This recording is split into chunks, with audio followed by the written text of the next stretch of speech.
Assalamualaikum warahmatullahi wabarakatuh. Halo, nama saya Uredeka Ramadini dengan NIM A11 2023 15199. Jadi dalam video ini saya akan menjelaskan proses pengerjaan ujian tengah semester saya untuk mata kuliah pembelajaran mesin. Tugas yang saya kerjakan adalah memprediksi kemungkinan default pembayaran kartu kredit oleh pengguna menggunakan algoritma decision tree. Dataset yang digunakan berasal dari UCI Machine Learning Repository dan pengerjaan dilakukan dengan Google Colab. Jadi yang pertama, dataset yang digunakan berisi 30.000 data dengan 24 kolom, termasuk kolom target yaitu default payment next month yang menunjukkan apakah pengguna gagal membayar 1 atau tidak 0.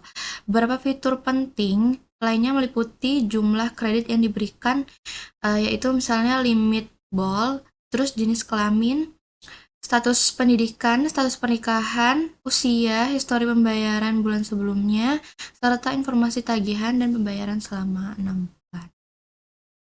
Lalu ada juga tahapan processing data. Jadi langkah pertama adalah menghapus baris ke-1 dan kolom ID karena tidak dibutuhkan dalam proses prediksi. Dataset kemudian disimpan kembali dalam format CSV. Lalu yang kedua, selanjutnya dataset dimuat ke dalam Google Colab menggunakan library Pandas. Terus yang ketiga, nama kolom dimasukkan secara manual agar mudah dibaca dan dianalisis. Lalu kemudian dilakukan pengecekan missing values dan hasilnya semua kolom tidak memiliki nilai kosong. Lalu pengecekan data duplikat dilakukan dan tidak ditemukan data yang berulang. Untuk pemeriksaan fitur yang bernilai konstan juga dilakukan dan tidak ditemukan fitur yang nilainya sama di semua baris. Lalu sebanyaknya 17 fitur divisualisasikan menggunakan bar chart agar kita dapat memahami distribusi data. Lalu kemudian dilakukan pengecekan fitur kategorikal, ternyata semua fitur sudah dalam bentuk numerik sehingga tidak perlu konversi ke ordinal. Lalu yang ke-9, korelasi antar fitur juga dicek dengan heatmap dan untuk melihat hubungan antar variabel. Seperti itu. Lalu setelah processing selesai, data dibagi menjadi 2 bagian, training dan testing dengan rasio 80:20 menggunakan fungsi train, test, split, dan sklearn.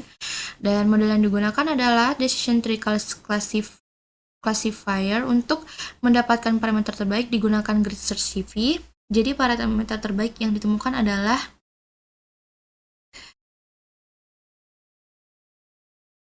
max depth-nya itu 5, min sample sleeve-nya 4, min sample split-nya 10. Lalu evaluasi dan hasil model.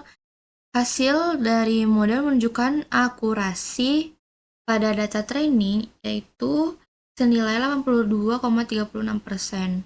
Lalu untuk akurasi testing 82,42%.